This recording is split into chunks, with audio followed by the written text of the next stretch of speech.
こんにちは、MD ジャックです。ご視聴ありがとうございます。今年も残すところあと10日余り。やはり12月は例年あっという間に過ぎていきます。そして外出するとかなり寒さを感じるようになりました。あまり寒いのは苦手です。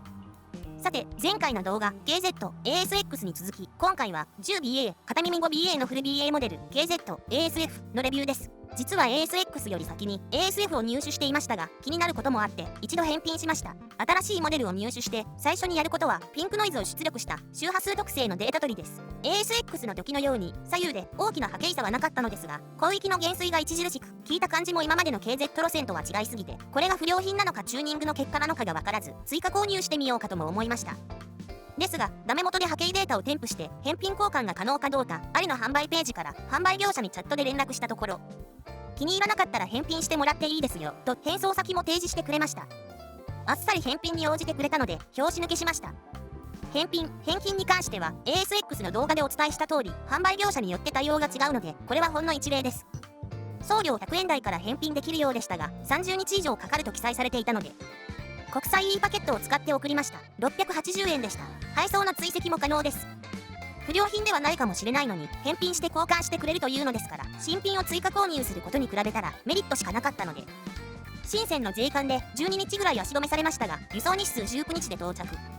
その間も販売業者に輸送状況を伝えていましたが、その都度親切な返信をいただきありがたかったです。結果的には返金にしてもらい、再度同じショップから別の色を注文しました。レートが下がり、その方が安かったこともあります。トータルで40日ぐらいかかりましたが、無事12月11日に手元に到着しました。早速、周波数特性のデータ取りです。交換前の個体との比較波形です。波形はほぼ重なっているので、これが ASF のチューニングの結果なのだろうということと、 ASF には交換前と交換後の個体に左右差もほとんどなかったので、 ASX ほど個体差がないのかもしれないとも思いました。そしてこれが ASX との波形比較です。全体的にかなり似ています。返品交換中に ASX について試行錯誤していたので、 ASF の波形がチューニングの結果によりものだということは推測していましたが、測定してみてやはりそうだったかという感想です。 ASX との相違点は上の表の通りです。広域のドライバーの種類と中広域のドライバーの数が違います。感度、インピーダンスも違いますが、大きな差ではないと思います。ハウジング形状は ASX と同じですが、フェースプレートの素材が ASX はアルミ合金、ASF は亜鉛合金のため、 ASF の方が BA が少ないのに重いです。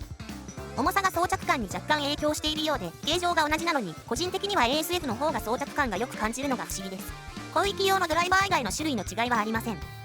ASX と同じ S 文字付きの改良版が使用されています。低域用の 22955S のドライバーには図の部分に意図的に穴を開け、低域をコントロールしたことで振動幅が改善され、歪みも減ったとのことです。 ASX 同様、低域がよく出ているのは構造の改良による効果が大きいのでしょうね。BA なのに低域がよく出ていると思ったのは AS06 以来です。 ASX との音質比較になります。1曲目はファイナル E タイプのイヤーピースを装着したいつものスタイルです。レオトが似ていることをご確認いただければと思います。2曲目は ASX、ASF ともにイヤーピース、セドナイヤーフィット M サイズを装着した結果です。6kHz 付近の変化は ASX ほどではありませんが、8から 12kHz 付近の減衰に差が出ています。ファイナル E タイプの時にはこの帯域の出方はほぼ同じでしたので、今回もイヤーピースによる音質変化が顕著だということと、その変化の仕方はモデルによって予想できない部分があるということが分かりました。では音質比較動画です。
いかがでしたか？周波数特性も聞いた感じも ASX に非常に似た印象です。多少の特性の違いはイヤーピースの変更などで好みの音質に寄せていくことが可能なのはこの動画と ASX の動画でお伝えした通りです。ASX、ASF の両方を入手して思ったのは 20BA にこだわらなければ両とも似ているので ASF でも十分かなということです。ASF のありでの実売価格はクーポンなど使って4500円を切るくらいですし、個人的にはこの価格帯であれば中高域中心のチューニングモデルがあっても困ることはないので、ASX、ASF のどちらがおすすめかと聞かれたら ASF を試してみてはいかがでしょうかとお伝えすると思います。KZ といえばドンシャリというイメージを払拭する挑戦だと思いますし、攻撃が強すぎるモデルが苦手な私には路線としては歓迎なのですが、ちょっと極端なチューニングだったかなと思っていて、次のモデルには今回のチューニングと今までの間を取ったようなチューニングに期待しています。動画を制作する目的がなければ ASF は返金してもらって完了だったと思いますが、時間をかけても2つの個体を試してみたかったので結果を含めて満足していますし、それをお伝えできてよかったかなとも思います。ということで KZ、ASF の波形比較、音収録、レビューでした。このチャンネルではイヤホンのレビューを誇張表現や専門用語はできるだけ使わず音と波形と言葉でお伝えしています。チャンネル登録がお済みでない方はご登録の上ご覧いただければ幸いです。ではまた次の動画でご視聴ありがとうございました。